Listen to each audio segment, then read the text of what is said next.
Is everyone ready? Yes. Is everything recording? Everyone's good? Okay, guys, kicking off with the first and most obvious question. Save Shadowhunters is a global phenomenon officially. How do you all feel to have that level of international support for this series and its hopeful future? It's incredible. It is incredible. It's living the dream. Yeah. Yeah.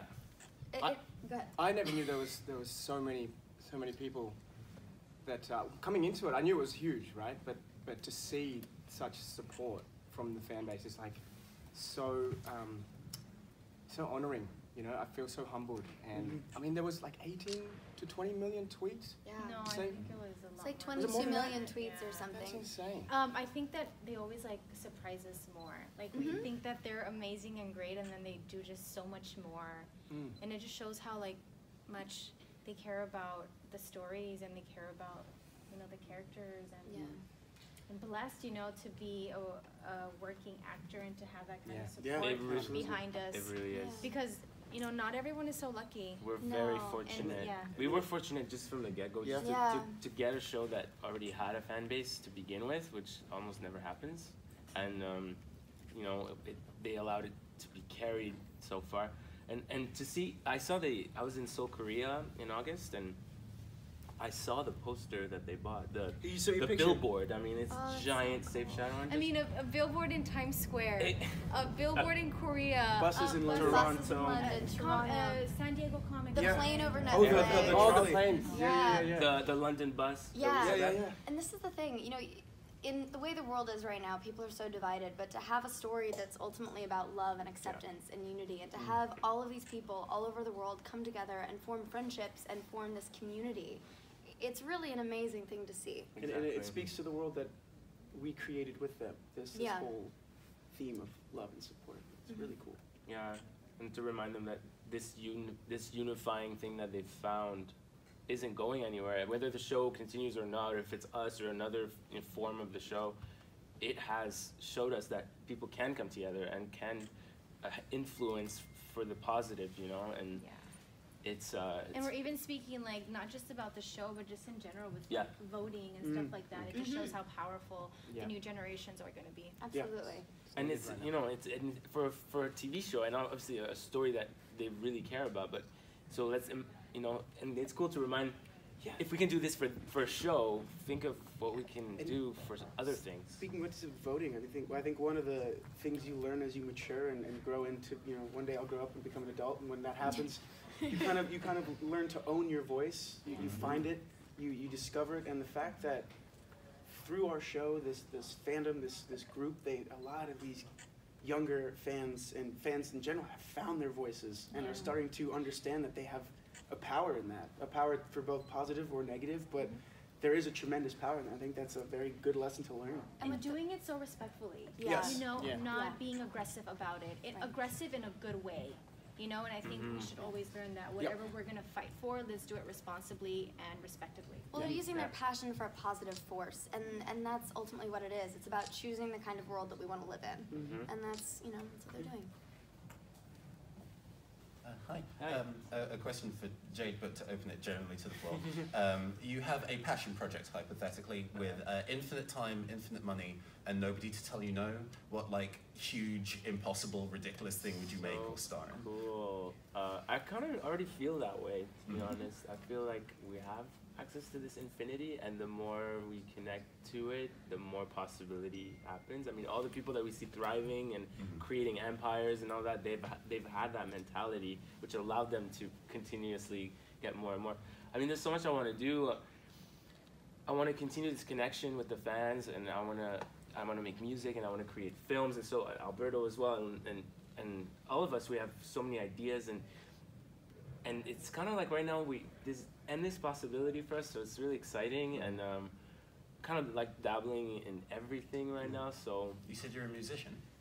Yeah. Yes, he is. Awesome. Yeah, and working on some music right now.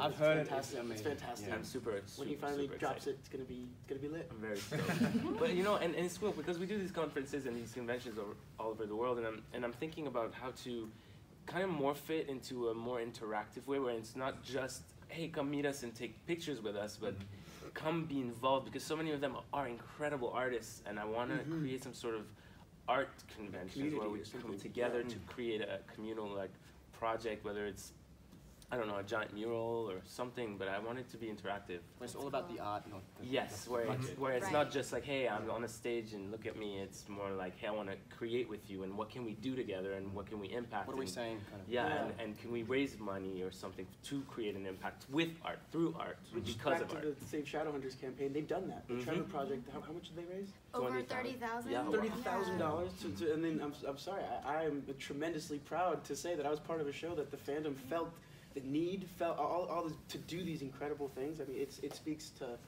all of you. It speaks to our writers. It speaks to them. It's just it's overwhelmingly beautiful. Yeah, well, we've seen it too with the fandom. It's always been one of supporting each other as well as supporting the show. We've all seen so many artists and so many writers and these people that have their own passion projects that have, through the show, gained their own kind of recognition and their own spotlight, in a sense. I've done a couple of things already that I'm super proud about.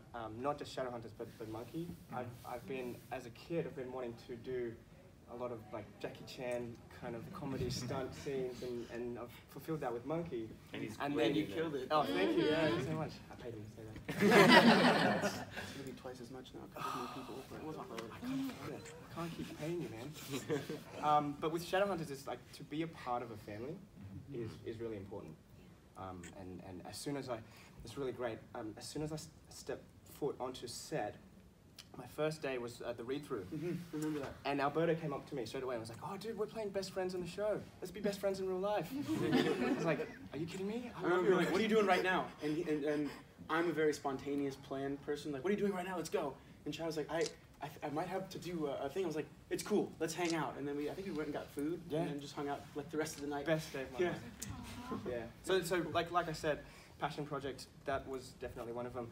And to be a part of the family, it's all a part of it. Awesome. And yeah, it's so exciting. I'm so excited to see where everybody goes in the future, because it's Yes. really just the Yeah. beginning, and already it's incredible. So I love these guys like forever. So it's gonna be incredible to see it grow and grow and grow and be like, oh my god, we did that show together back in the day, and now you're a mega superstar. You have 2 Oscars. You're already a mega superstar. That's true, yeah. Do you guys have any future projects that you want to speak about? Anything you can share? Kat, do you? I mean, Kat, Oh, we know yeah, you're in yes, Arrow. yes, please. Well, I've just started working on Arrow now, which has been a real gift. It's sort of eerie because that set is also coming off a show where it's been such a family, going on to a show where they are such a family, but they're all strangers at this point. You know, and getting to know everyone.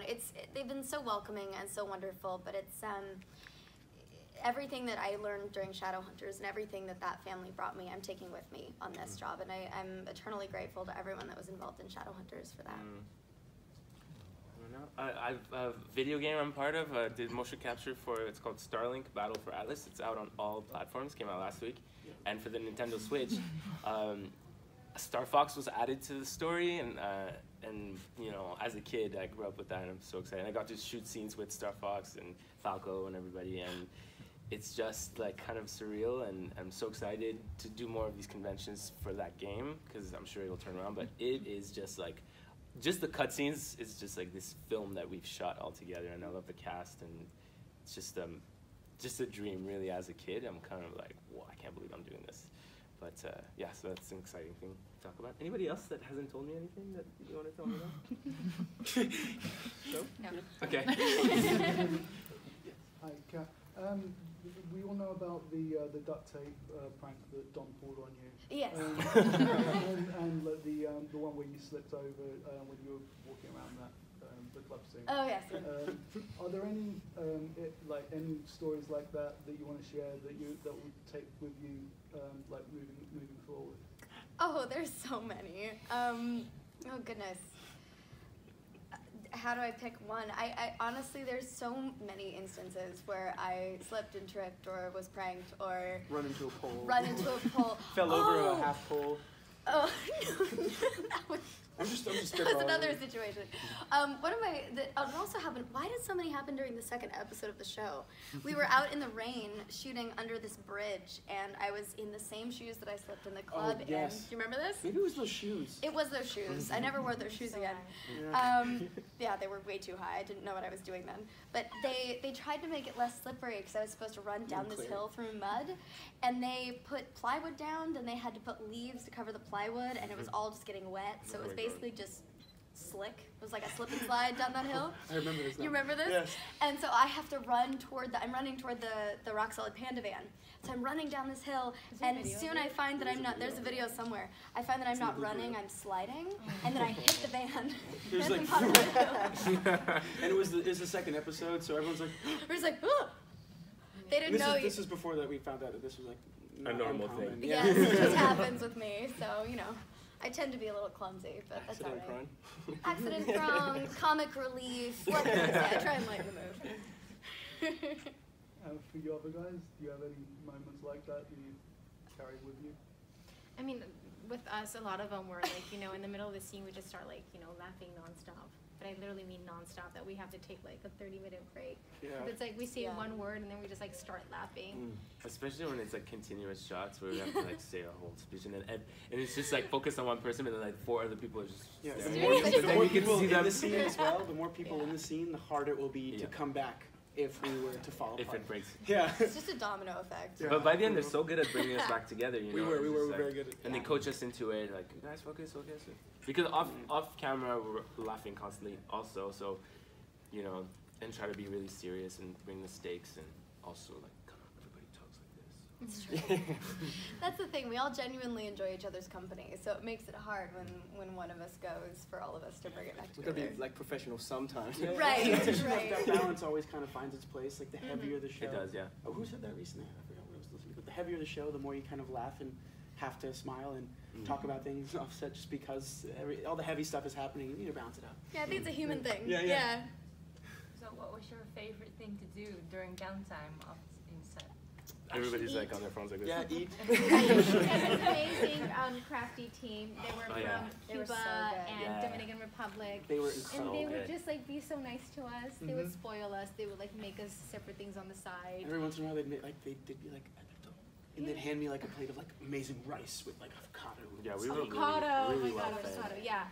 So I'm kind of happy that I'm not on set right now because I'm not eating everything. But yeah, it was so nice to have them and eating a lot. It's hard to do other things. Like I found it very difficult to read or to do things that require a lot of Focus. a different type of focus, just because set is a bunch of moving parts, millions of really people. All it's just if you're not someone that can really put blinders on it, you tend to try to find something that allows you to look Yeah. up every once in a while. And there's different phases of like interest that people bring to set during that period. You know, I don't know, like if it's a scooter or Oh, yeah. like a cool new toy or gadget. Well, we have 2 hours off, so we all go to Walmart and get Nerf guns. like stuff like that.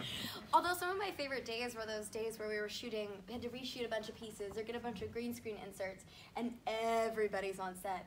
But you're only working for little bits and pieces, so we all just sat outside by the trailers hung and out. just That's my favorite. chill out for 12 hours, And the weather and was it's nice. great. It was beautiful. Yeah. Yeah, the weather was really nice. We were all soaking up Yeah, the hanging sunshine. out with the trailer is and fun. Yeah. Like Yeah. when guys just like just spending time come hang out in the together. trailer, put some music on. Yeah. Yeah. Towards the end, when we were like all lying down, Yeah. lying down, just hanging out, talking. That was sentimental.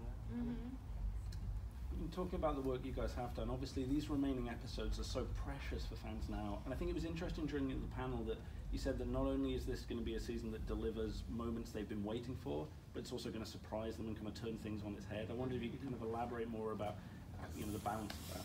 I think the most important thing, I mean, what people have seen in the finale that we had, our mid-season finale that aired, I mean, Clary's presumed dead, maybe Alec is too. All of this has happened. We don't know what's happened with Lilith. We don't know what's going on with Jonathan. There's a lot of question marks. And there's a lot of things that are unresolved. And those things, some of them will get resolved, some of them will get worse before they get better. But it's, like Jade said earlier, a lot of things come full circle. A lot of questions that we've had for a long time, a lot of things that have kind of gotten quiet will come back up, things that people are interested in. Because of the for lack of a better phrase, like the abrupt nature that we found out the show was no longer going to continue. Mm-hmm. The final 2 episodes that we got the gift of being able to shoot Yeah. were described by our writers as like a love letter to the fans. Yes. To be like, Yeah, we're yeah. listening, we do care about this world, and we're really happy that we got to put it up for the last 2 or 3 years. So yeah, we're gonna You don't really give get you a that. bunch of little Easter eggs. You don't We're really gonna- get that very often, do you? No, we With don't. it. That was such a gift. True, When they yeah. cancel a show, it's just I like, mean, that's it. Freeform couldn't have done it any other way. You know, they had to give the fans that. If Yeah, not, absolutely. It would have been like, you know, I don't think it would have been right. So I think, you know, the reason why we did the final 2 episodes is for the fans. Yeah, because yeah. They needed closure to what we had already shot. And I think it gave us a little closure Yeah.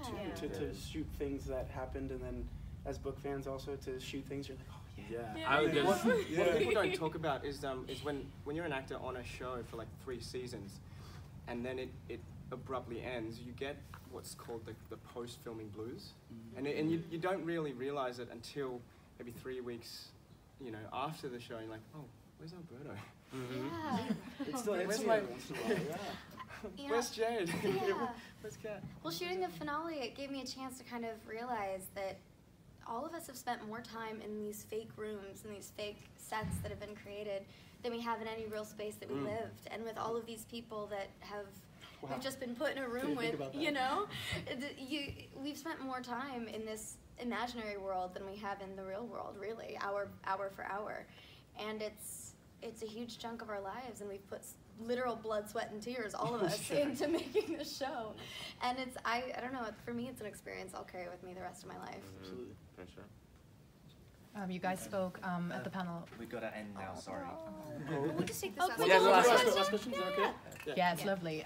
So you spoke about a deleted scene between Simon and Clary. Yeah. Are there any more deleted scenes that you wish had been included in the show that maybe you can speak about? There was one I did with Javier Munoz, and it was a great scene where I explained how it was deleted, but it's not part of.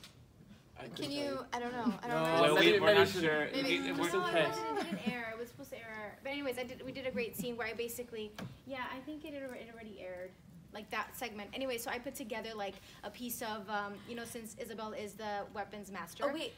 Are you sure? Yeah. that outfit aired. That outfit aired already. What I was wearing during that scene. So That's I- how you So basically, she's a weapons master. There was a sword that he fought with in a big battle, and she pieces it back together and gives it to him as a gift, so he can be our ally. So I think that was a great scene that got deleted. Cool. Awesome. Thank you so much. Thank you all Thank very you much. guys. It was such a pleasure.